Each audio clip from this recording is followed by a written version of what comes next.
Hello दोस्तों, नमस्कार। बहुत बहुत स्वागत है आपका हमारे यूट्यूब चैनल हिंदी एकेडमी परिवार में। कैसे हैं आप सब? आशा करते हूँ अच्छे होंगे, स्वस्थ होंगे और खूब मन लगा करके पढ़ाई कर रहे होंगे। तो दोस्तों, सबसे पहले मैं आप सबका धन्यवाद करूँगी। आप लोगों ने मुझे इतना प्यार दिया, स्नेह दिया, हमें सपोर्ट किया, इसके लिए। ठीक है, तो चलो। और दोस्तों, जो भी भाई बहन या जो भी लोग हैं जो हमें फॉलो करते हैं और हमारे चैनल पे जो हमें पहली बार देख रहे हैं, वे हमारे चैनल को सब्सक्राइब कर लें, बेल आइकन प्रेस कर लें, जिससे हमारे वीडियोज़ की हर नोटिफिकेशन उन्हें मिल जाया करें। ठीक है, और दोस्तों जल्दी जल्दी क्लास को शेयर कर दीजिए, जिससे यहाँ से और भी भाई बहन जुड़ सकें, हमारी क्लास का लाभ ले सकें। मैंने बहुत मेहनत से आप सबके लिए आज ये पेपर बनाया हुआ है, तो आप सब वीडियो में अंत तक बने रहा करिए। ठीक है, चलिए आज की क्लास को कंटिन्यू करती हूँ। देखिए, बिहार शिक्षक भर्ती plus UP TGT PGT net JRF, हमने दोनों को कंबाइन करके पेपर बनाया हुआ है। ठीक है, और देखिए एनसीईआरटी प्लस एससीईआरटी पर आधारित प्रश्नोत्तरी, यहाँ पे प्रश्नोत्तरी होगी आज के, और प्रैक्टिस 1। तो दोस्तों, अब हो चुका है आगाज बिहार शिक्षक भर्ती की तैयारी की, तो बस मैं उम्मीद करूंगी आप सब हमारा साथ देंगे और हमारे साथ जी जान से पढ़ाई करेंगे। ठीक है, तो चलिए देखिए, पहला प्रश्न है, विष्णु प्रभाकर की एकांकी ऐसे ऐसे का पात्र मोहन किस कक्षा में पढ़ता है? एक बार फिर से सुनेंगे। विष्णु प्रभाकर की एकांकी ऐसे ऐसे का पात्र मोहन किस कक्षा में पढ़ता है? ऑप्शन ए है पहली, ऑप्शन बी है दूसरी, ऑप्शन सी है तीसरी और ऑप्शन डी है चौथी। तो दोस्तों, पेपर सॉल्व करने जब भी बैठे कॉपी पेन लेके बैठें। जो भी ऑप्शन को व्याख्या करूं, आपको अगर आपको आते हैं तो आप अपना रिवीजन करते चलिए, अगर नहीं आते हैं तो उन्हें आप नोट करते चलें। इससे क्या है, आपका एक नोट्स भी तैयार होगा जो एग्ज़ाम समय में रिवीजन के लिए काफ़ी हेल्पफुल होंगे। ठीक है, तो और आप सब अपने अपने आंसर गेस कर लिया करिए, तो आज जल्दी जल्दी प्रश्नोत्तरी करेंगे। चलिए बताइए, गेस करिए आप सब अपने अपने आंसर। तो देखिए, विष्णु प्रभाकर की एकांकी जो ऐसे ऐसे है, ये दोस्तों ये रचनाएं एनसीईआरटी में लगी हुई हैं और हमें बिहार शिक्षक भर्ती के लिए एनसीईआरटी भी पढ़ना है। ठीक है, तो देखिए, विष्णु प्रभाकर की एकांकी ऐसे ऐसे का पात्र मोहन है। तो मोहन तीसरी कक्षा में पढ़ता है। ठीक है, मोहन तीसरी कक्षा में पढ़ता है, उसके पेट में दर्द होता है, उसी को उसकी माँ पूछती है तो वो बोलता है कि मेरे पेट में कुछ ऐसे ऐसे हो रहा है। डॉक्टर आते हैं और डॉक्टर देख के जाते हैं। मोहन के पिताजी डॉक्टर को 10 रुपये देते हैं। ये भी प्रश्न बन सकता है कि ऐसे ऐसे एकांकी में मोहन के पिताजी डॉक्टर को कितने पैसे देते हैं, कितने रुपए देते हैं? तो 10 रुपये। ठीक है, तो आपका राइट आंसर हो जाएगा ऑप्शन सी।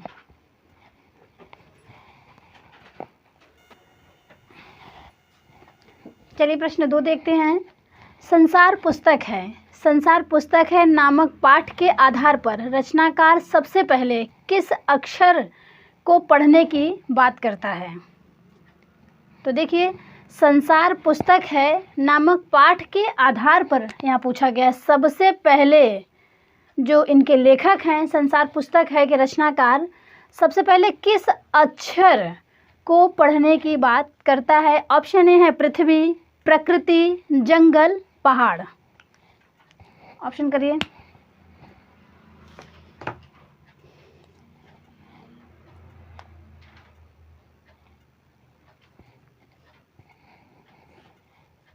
सबसे पहले ये जान ले, ये एक पत्र है। ठीक है, ये एक पत्र है और किसने लिखा है? तो पंडित जवाहरलाल नेहरू ने लिखा है। पंडित जवाहरलाल नेहरू ने लिखा है। तो संसार एक पुस्तक नामक पत्र में पंडित जवाहरलाल नेहरू जी ने सबसे पहले प्रकृति के अक्षरों को पढ़ने की बात कही है। ठीक है, चलिए प्रश्न 3 देखते हैं। नौकर पाठ के संबंध में, ये नौकर ये रचना है पाठ नौकर पाठ के संबंध में गांधी जी आश्रम में सहायक के रूप में रखने हेतु किनका आग्रह करते हैं? एक कैदी का, बैरिस्टर का, हरिजन का, ऑप्शन डी है इनमें से कोई नहीं। तो दोस्तों यहाँ पे आपका राइट आंसर है हरिजन। गांधी जी ने आश्रम में सहायक के रूप में एक हरिजन को रखने के लिए आग्रह करते हैं। और ये नौकर पाठ किसने लिखा है? तो ये अनु बंदोपाध्याय ने लिखा है, ये भी आप जान लीजिए। अनु बंदोपाध्याय,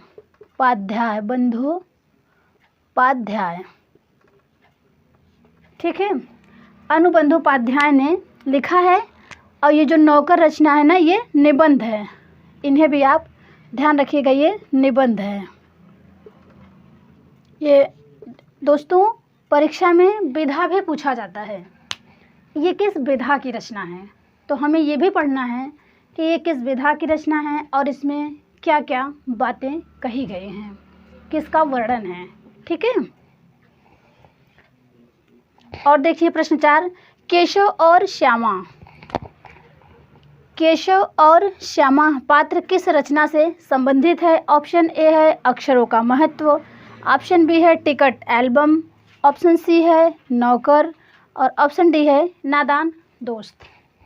चलिए आप सब आंसर करिए।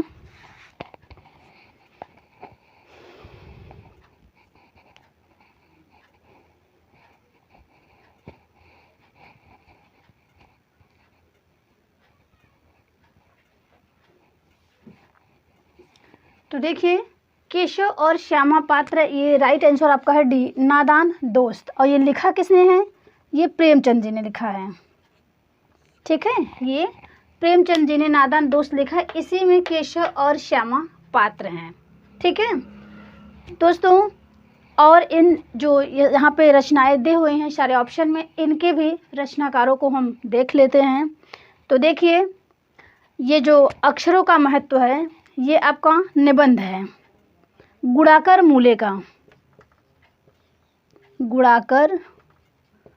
मूले, ध्यान सुनिएगा, गुणाकर मूले का ये निबंध है,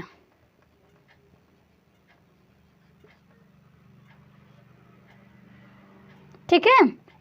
और टिकट एल्बम की बात करूं तो ये है आपका टिकट एल्बम सुंदरा रामस्वामी का,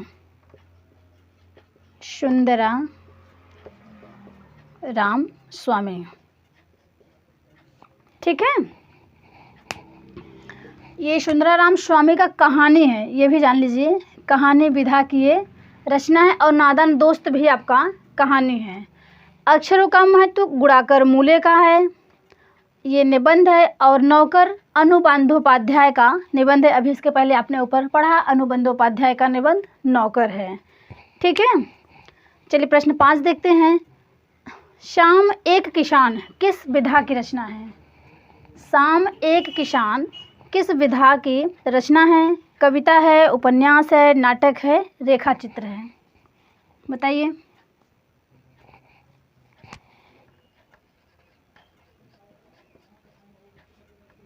नादान दोस्त कहानी है।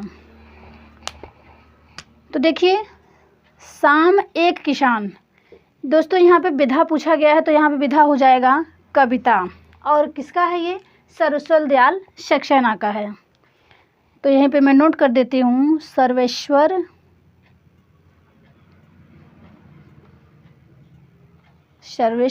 दयाल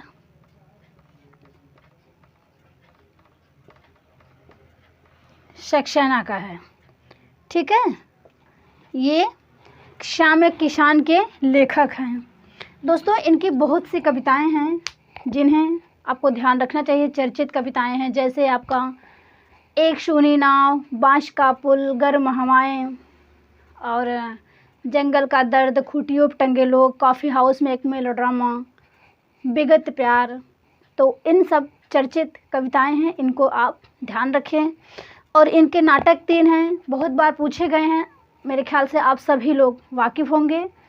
आपका बकरी लड़ाई और ये अब गरीबी हटाओ, ठीक है, गरीबी हटाओ, इनके नाटक हैं।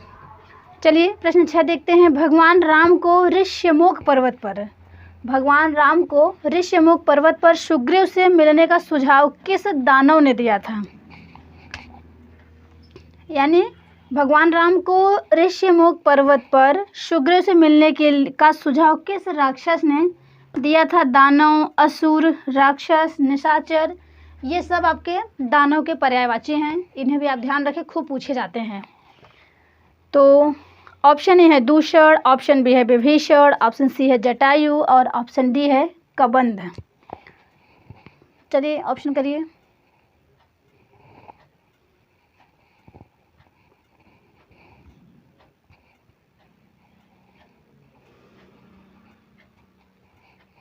तो देखिए यहाँ पे प्रश्न नंबर 6 में राइट आंसर हो जाएगा ऑप्शन डी।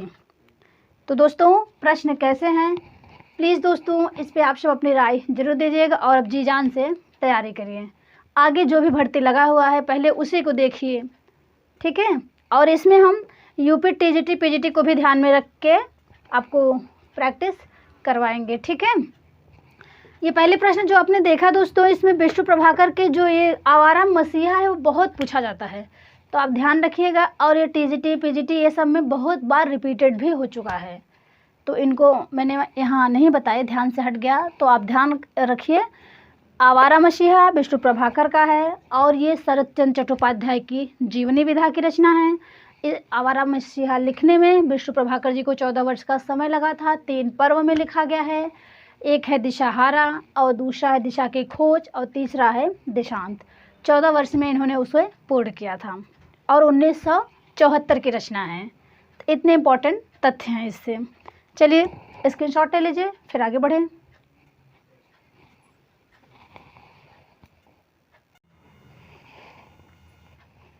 चलिए प्रश्न नंबर 7 देखते हैं। चिट्ठियों की अनूठी दुनिया शीर्षक निबंध के रचनाकार हैं।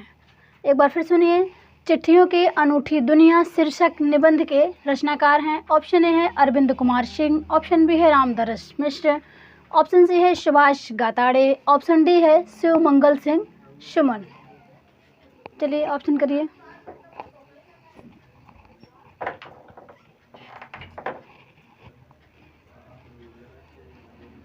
ऑप्शन करिए आप सब।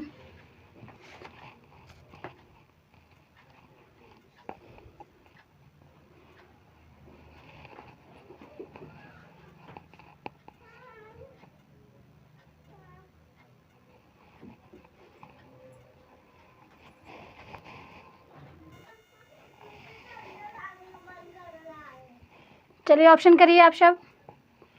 देखिए, चिट्ठियों की अनूठी दुनिया शीर्षक निबंध के रचनाकार हैं ऑप्शन ए अरविंद कुमार सिंह, इनका निबंध है, ठीक है।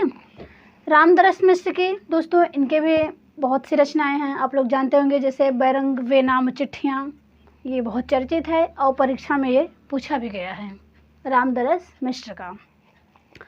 और सुभाष गाताड़े की बात करूँ तो इनकी एक रचना है पहाड़ से ऊंचा आदमी, ये जीवनी है, तो आप नोट करिएगा, ये इनकी रचना है पहाड़ से ऊंचा आदमी, से ऊंचा आदमी,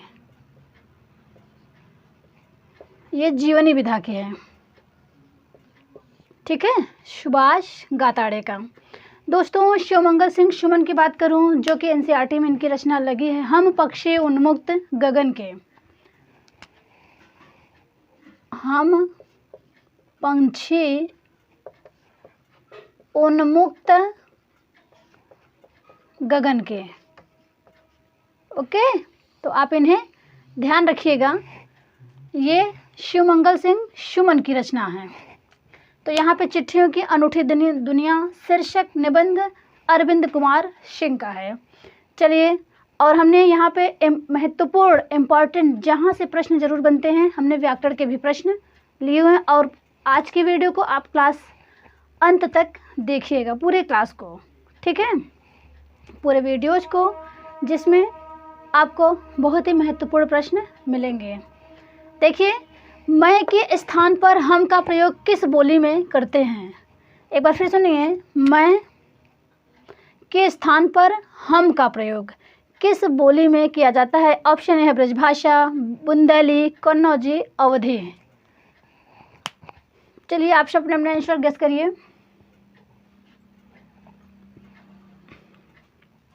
तो देखिए, मैं के स्थान पे हम का प्रयोग अवधी बोली में किया जाता है। जिन भाई बहन ने ऑप्शन डी चुना होगा वे राइट हैं, अवधी बोली। अवधी बोली किसके अंतर्गत आती है? तो पूर्वी हिंदी के अंतर्गत। अवधी, बघेली, छत्तीसगढ़ी ये पूर्वी हिंदी के अंतर्गत की बोलियां हैं। और पूर्वी हिंदी का विकास किस अपभ्रंश से हुआ है? तो अर्धमागधी अपभ्रंश से। इनको आप नोट कर लीजिए, ध्यान रखिए, यहाँ से एक प्रश्न श्योर बनते हैं। और ब्रजभाषा, बुंदेली, कन्नौजी की बात करूँ तो ये ओकार बहुला बोली हैं और ये पश्चिमी हिंदी की बोलियां हैं और ये शौसैनिक अपभ्रंश से निकले हुए हैं। ठीक है। प्रश्न 9 देखिए, भारत की प्रथम देश भाषा किसे कहते हैं? संस्कृत, पाली, प्राकृत, अपभ्रंश।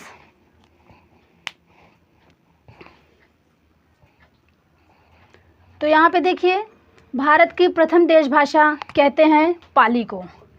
और पाली भाषा में किससे संबंधित है ये भी जान लीजिए। गौतम बुद्ध से इन्होंने पाली भाषा में ही अपने उपदेश दिए थे सारनाथ में। ठीक है, जिसे धर्म चक्र प्रवर्तन कहा गया है। जब ये गौतम बुद्ध जी जब घर त्यागते हैं, घर छोड़ के निकल जाते हैं, तो उस घटना को क्या कहा गया है? महाभिनिष्क्रमण। और उन्होंने महात्मा बुद्ध जी ने जो अपना उपदेश दिया है उन्हें क्या कहा गया है? तो उन्हें कहा गया है आपको धर्म चक्र प्रवर्तन। और उनकी मृत्यु हो जाती है, उस घटना को क्या कहा गया है? महापरिनिर्वाण। दोस्तों ये भी जीएस में खूब पूछा जाता है, तो आप इन्हें ध्यान रखिएगा। ठीक है। और उन्होंने बौद्ध धर्म की भाषा क्या है? तो पाली है, ऐसे पूछा जाता है। बौद्ध धर्म के प्रवर्तक कौन थे? तो महात्मा बुद्ध थे, गौतम बुद्ध। यहाँ से ये सब इम्पोर्टेंट प्रश्न बनेंगे। और प्राकृत भाषा की बात करूँ तो प्राकृत भाषा जो है ये जैन धर्म से संबंधित है। महावीर स्वामी ने प्राकृत भाषा को अपनाया था। ठीक है। तो देखिए, और संस्कृत का सर्वप्रथम प्रयोग कहाँ मिलता है? ये भी प्रश्न बन ही चुका है, बन भी सकता है। तो ऋग्वेद में सबसे पहले संस्कृत का प्रयोग मिलता है। ठीक है। चलिए आगे देखते हैं, हिंदी में वर्णों की संख्या कितनी है? हिंदी में वर्णों की संख्या 33 है, 11 है, 2 है और यहाँ पे दोस्तों होगा 52। ये है। चलिए बताइए। तो इसमें आप सभी लोग जानते होंगे हिंदी में वर्णों की संख्या 52 है। ठीक है, जिसमें इन 52 के अलावा जैसे इन्हीं 52 में 33 आपका क्या है? व्यंजन है। 33 व्यंजन हैं और 11 क्या हैं? 11 की बात करें तो ये स्वर हैं। ठीक है दोस्तों, स्वर हैं। व्यंजन 33 और स्वरों की संख्या 13, लेकिन मूल स्वर जो हैं 13, 11 ही स्वर हैं। जो अंग और अह होते हैं वे ना ही स्वर होते हैं ना ही व्यंजन, वे क्या होते हैं? वे अयोगवाह होते हैं। ये आप जान लीजिए, अयोगवाह ये भी प्रश्न बन चुका है। जिनमें जैसे अंग, ये आपका क्या है? ये आपका अनुस्वार है, ये आपका अनुस्वार है। अंग और बचा अह। चलिए इसको मैं यहाँ लिखती हूँ। तो 2 आपके अयोगवाह कौन कौन? देखिए, एक तो अंग हो गया, ये आपका अनुस्वार है। एक आपका अह है। ठीक है, ये आपका क्या है? विसर्ग है। तो इनकी रचना ना ही स्वर में होती है और ना ही व्यंजन में, ध्यान रखेंगे आप। 2। ठीक है, तो यहाँ पे यही जानना है। मूल हिंदी में वर्णों की संख्या 52 है। हमारे वर्णमाला में 52 अक्षर हैं, जिसमें 33 व्यंजन हैं, 11 स्वर हैं और आपका 2 जो है अयुग्वा है। इन व्यंजनों में भी दोस्तों 33 व्यंजनों में जैसे आपका एक स्पर्श व्यंजन होता है। एक बार आप सुन लीजिए, ओरल आपको ध्यान रहे से सुन लीजिए। याद हो जाएगा।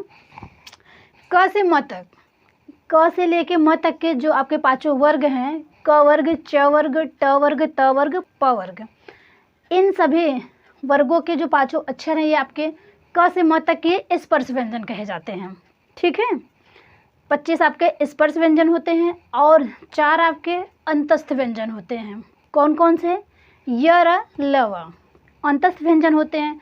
4 आपके ऊष्म व्यंजन होते हैं। ऊष्म व्यंजन कौन कौन से हैं? श, ख, श, ह। देखिए, श, श, श, श, श, ह, ये आपके ऊष्म व्यंजन हैं।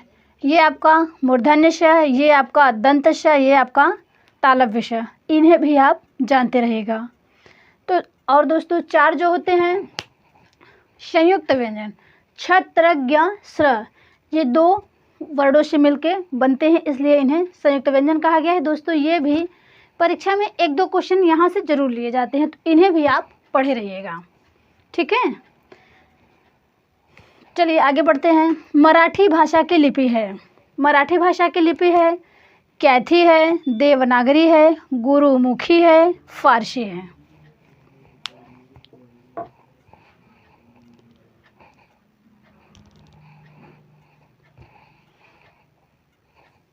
बताइए।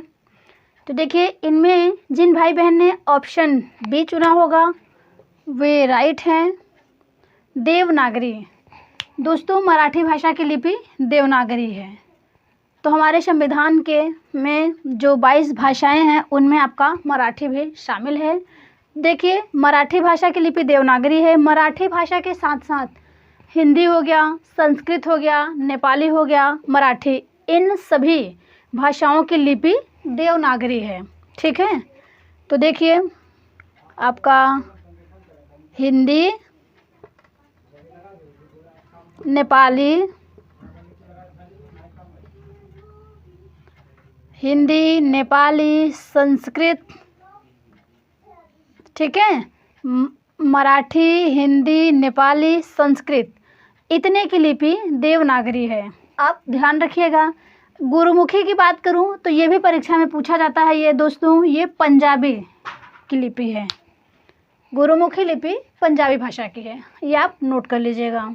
चलिए प्रश्न 12 देखते हैं। मागधी अपभ्रंश से किसका विकास हुआ है? मागधी अपभ्रंश से किसका विकास हुआ है? ऑप्शन ए है पश्चिमी हिंदी, ऑप्शन बी है पूर्वी हिंदी, ऑप्शन सी है बिहारी हिंदी, ऑप्शन डी है सिंधी भाषा। चलिए आंसर करिए।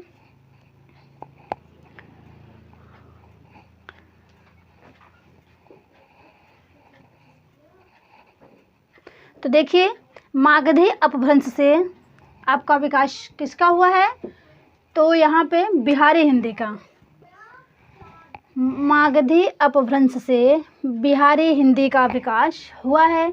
और बिहारी हिंदी की 3 प्रमुख बोलियां हैं, मैथिली, मगही और भोजपुरी। ठीक है, मैथिली, मगही और भोजपुरी। मैथिली, मगही, भोजपुरी। ठीक है, ये बिहारी हिंदी की बोलियां हैं और बिहारी हिंदी के अपभ्रंश के अंतर्गत आती है, तो मागधी अपभ्रंश के आप ध्यान रखिएगा। पश्चिमी हिंदी की बात करूं तो पश्चिमी हिंदी आपके शौरसेनी अपभ्रंश से निकली है। और पश्चिमी हिंदी की बोलियां 5 प्रमुख हैं। कौन कौन हैं? तो आपका खड़ी बोली है, ब्रजभाषा है, बुंदेली है, कन्नौजी है। ठीक है, पूर्वी हिंदी की बात करूं, पूर्वी हिंदी किस अपभ्रंश से निकली है? तो वो अर्धमागधी अपभ्रंश से निकला है। और पूर्वी हिंदी की बोलियां अवधी, बघेली, छत्तीसगढ़ी प्रमुख हैं। सिंधी भाषा की बात करें तो सिंधी भाषा जो है ये ब्राचड़ अपभ्रंश से निकला है। ब्राचड़ अपभ्रंश से। ठीक है, सिंधी भाषा का विकास ब्राचड़ अपभ्रंश से होता है। आप ध्यान रखिएगा, ये भी प्रश्न पूछा गया है। चलिए आगे बढ़ते हैं। निम्न में शुद्ध वाक्य है। यहाँ पे आपको शुद्ध वाक्य का चयन करना है। देखिए, उसका प्राण संकट में है। उसका प्राण संकट में है। दही बड़ी अच्छी जमी है। दही बड़ी अच्छी जमी है, ये तो गलत है। बताइए, दही पुल्लिंग है कि स्त्रीलिंग है? और ऑप्शन सी है, वहाँ मुझे एक महापुरुष मिले थे। वहाँ मुझे एक महापुरुष मिले थे। ऑप्शन डी है, इनमें से कोई नहीं। तो देखिए, उसका प्राण संकट में है, उसका प्राण संकट में है, उसके प्राण संकट में है।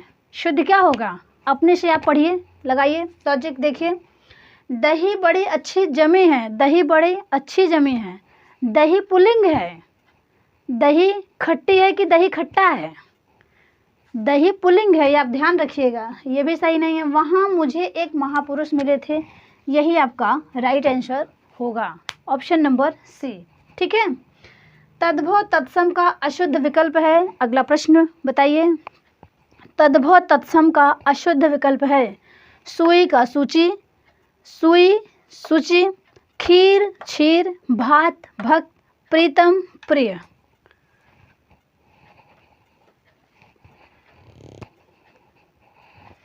तो यहाँ पे जिन भाई बहन ने ऑप्शन डी लगाया होगा वे राइट हैं। ए बी सी ये सही है। यहाँ पे अशुद्ध विकल्प का चयन करना है, तो प्रीतम और प्रिय यही आपका अशुद्ध है। प्रीतम का क्या होगा? तो प्रीतम का होगा प्रिय। ठीक है, प्रीतम का तद्भव प्रिय होगा और प्रिय का जो होगा ये यहाँ पे प्रिय होगा। ठीक है, प्रीतम प्रिय, प्रिय और प्रिय का प्रिय होगा, यही आपका राइट आंसर है और इसका ये सही होगा। चलिए आगे बढ़ते हैं।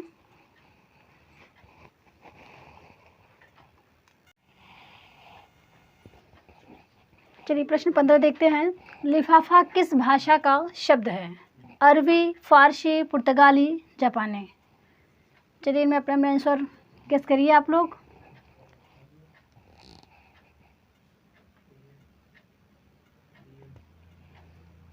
तो देखिए, लिफाफा इसमें अरबी भाषा का शब्द है। लिफाफा अरबी भाषा का शब्द है। प्रश्न 16 देखिए, सिंधुजा पर्यायवाची है। सिंधुजा पर्यायवाची है समुद्र का, कमल का, लक्ष्मी का, बादल का। बताइए। तो दोस्तों यहाँ पे जिन भाई बहन ने ऑप्शन डी चुना हो, सॉरी सी चुना होगा वे सही हैं। लक्ष्मी का पर्यायवाची है आपका सिंधुजा। ठीक है, देखिए एक यहाँ पे एक तथ्य और बता दूं, यहाँ पे बादल, कमल और समुद्र इन सबके पर्यायवाची आप एक ट्रिक जान लीजिए, आप जान जाएंगे। जैसे जल को पर्यायवाची जल ही ले लेते हैं, तो इनमें हम अगर डी जोड़ देते हैं तो ये आपका जलधि बन जाता है और ये समुद्र का पर्यायवाची हो गया। ठीक है, उसी प्रकार अगर इसी जल में हम यहाँ पे द जोड़ दें तो हो गया जलद, यानी जल को देने वाले कौन? बादल हो गए। इसी फिर जल में अगर हम यहाँ पे ज जोड़ दें, जलज, तो इनमें आपका ये कमल का पर्यायवाची बन गया। ठीक है, तो इन तथ्य को भी आप जानते रहिए। जलधि, उदधि, वारिधि ये सब समुद्र के पर्यायवाची हैं, ये सब इम्पोर्टेंट है, पूछे हुए हैं। और जलद का देखिए अम्बुद, वारिद, तोयद ये सब बादल के पर्यायवाची हैं। और जलज, मनसिज, सरसिज ये सब कमल के पर्यायवाची हैं। ठीक है, तो चलिए प्रश्न नंबर 17 देखते हैं। विज्ञ का विलोम है। विज्ञ का विलोम अज्ञ है, विज्ञ है, अनभिज्ञ है, अभिज्ञ है। चलिए आप सब अपने अपने आंसर गेस कर लीजिए।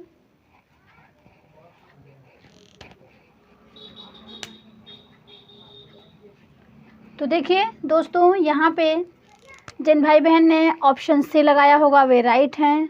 विज्ञ का विलोम अनभिज्ञ होता है। और देखिए इन पे बहुत सा कन्फ्यूजन होता है, क्योंकि अभिज्ञ का विलोम अनभिज्ञ भी होता है, इसका विलोम अभिज्ञ का अनभिज्ञ होता है। ठीक है, विज्ञ की बात करें तो विज्ञ का अविग्रह भी होता है, ये भी आप ध्यान रखिएगा। अगला देखिए, अक्षर का अनेकार्थी शब्द कौन सा नहीं है? तो आप यहाँ नहीं को सर्कल कर लीजिए। दोस्तों, आप पेपर सॉल्व करिए, परीक्षा में भी पेपर सॉल्व करिए, तो पहले प्रश्न को धैर्यपूर्वक पढ़िए और उसमें नहीं शब्द को भी आप ध्यान दीजिए। बहुत से प्रश्न पूछे जाते हैं, नहीं है और कौन सा विकल्प में है, मतलब हाँ नहीं, इनको भी आप ध्यान से पढ़िए।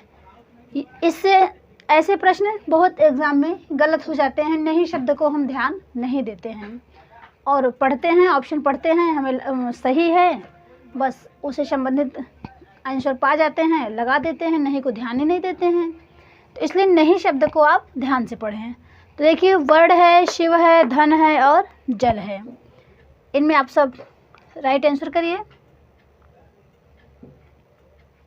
तो यहाँ पे अक्षर का अनेकार्थी शब्द शी, धन नहीं होगा, वर्ण, शिव, जल, ये सब अक्षर के अनेकार्थी शब्द हैं। चलिए प्रश्न 19 देखते हैं। श्याम कहता है कि मैं राम की किताब पढ़ सकता हूँ। श्याम कहता है कि मैं राम की किताब पढ़ सकता हूँ। वाक्य में श्याम का पद परिचय होगा, पद परिचय होगा। यहाँ पे राइट ए है। व्यक्तिवाचक पुल्लिंग एक वचन कर्ता कारक, ऑप्शन ए है। बी है व्यक्तिवाचक पुल्लिंग बहुवचन कर्ता कारक, ऑप्शन सी है जातिवाचक पुल्लिंग बहुवचन कर्ता कारक, ऑप्शन डी है कोई नहीं। चलिए इसका आंसर करिए।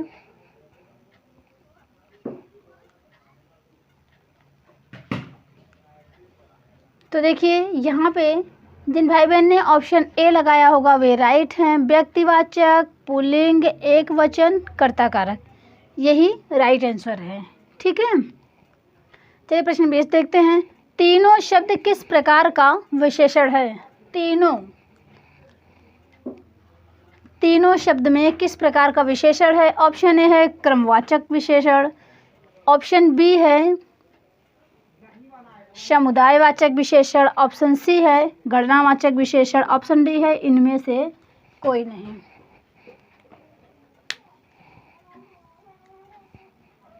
तो यहाँ पे आपका राइट आंसर हो जाएगा तीनों शब्द में समुदायवाचक विशेषण है।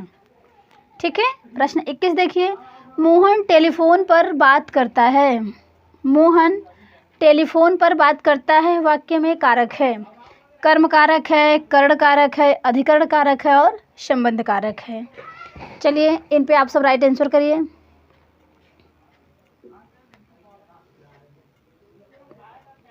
तो देखिए यहाँ पे बहुत से भाई बहन यहाँ पे पर चिन्ह देख के अधिकरण कारक लगा देंगे, लेकिन ये गलत है। यहाँ पे मोहन टेलीफोन पर बात करता है, यहाँ पे आपका राइट आंसर हो जाएगा करण कारक। ठीक है, करण कारक।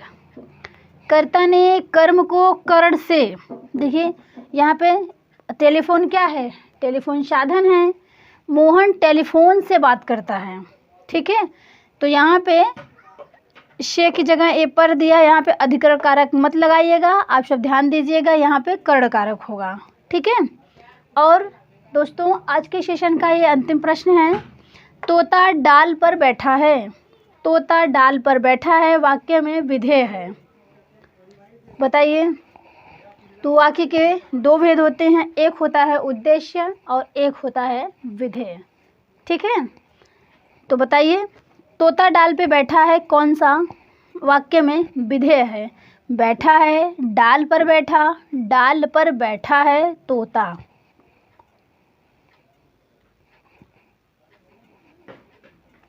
तो दोस्तों यहाँ पे देखिए उद्देश्य और विधेय, इसमें विधेय पूछा गया है। तो तोता कहाँ बैठा है? डाल पर बैठा है, यही आपका विधेय है। और कौन बैठा है डाल पे? यानी मुख्य तो तोता ही हुआ, तो तोता यहाँ पे उद्देश्य होगा, तोता उद्देश्य हो जाएगा। और डाल पर बैठा है ये आपका विधेय है। ठीक है, तो दोस्तों क्लास कैसी रही इस पे आप सब अपनी राय ज़रूर दीजिएगा। और अभी तक आपने मेरे चैनल को सब्सक्राइब नहीं किया है तो चैनल को सब्सक्राइब कर लीजिए और वीडियो को ज़्यादा से ज़्यादा खूब शेयर किया करिए, जिससे और भी भाई बहन यहाँ से हमसे जुड़ के प्रैक्टिस लगाएं और अपनी तैयारी को मजबूत बनाएं। और दोस्तों वीडियो अच्छी लगी हो तो एक लाइक ज़रूर करिएगा और हमें सपोर्ट करिएगा। ठीक है, और खूब तैयारी करिए। और बिहार शिक्षक भर्ती में ज़्यादा समय नहीं है, देख रहे हैं कितना ज़ोरों से वहाँ के गवर्नमेंट वैकेंसी क्लियर कर रही है। अभी इसके पहले का देखिए, तो ऐसे ये भी होगा। ठीक है, तो आप सब बहुत अच्छा मौका मिला है, जी जान से पढ़िए और उसमें अपनी जीत सुनिश्चित कीजिए। खूब पढ़िए दोस्तों, जितना हो सके आप खूब रिवीजन करिए और प्रैक्टिस खूब लगाइए, खूब प्रैक्टिस कीजिए। ठीक है, चलिए आप सब अपना ध्यान रखिएगा। अब मिलेंगे फिर अगली प्रैक्टिस में ऐसे ही महत्वपूर्ण प्रश्नों के साथ। नमस्कार।